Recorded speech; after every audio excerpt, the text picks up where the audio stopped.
आ cup फड़ो, आ cup रखो उधर ते आ की तमाशा करते फिरते यार। राजा कड़ो जरा इन्हें विच कढ़ने वाला पे।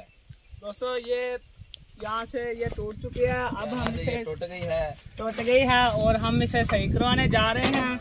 अस्सलामु अलैकुम वरहमतुल्लाहि वबरकातुहू। ये हमारे आलू हैं और वो हमारा मोटर है जहाँ हम रहते हैं, और ये हमने आलू लगाए हैं और यहाँ पर गालियाँ निकाला है, और ये हमारा ट्रैक्टर है जिससे हम पहली तैयार कर रहे हैं यहाँ पर आलू लगाने हैं। और वो उधर हमारे अमरूद लगे हुए हैं और कमाद है। दोस्तों ये दरख्त भी लगाए हुए हैं माशाल्लाह, बहुत प्यारे प्यारे दरख्त हैं। और ये ट्रैक्टर है हमारा ना, ट्रैक्टर ख़राब हो गया है, अब हम इसे सही करवाने जा रहे हैं। ये हमने उतार दिए हैं और हम अब ट्रैक्टर सही करवाने जा रहे हैं।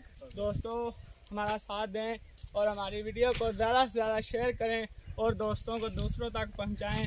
मेहरबानी, शुक्रिया।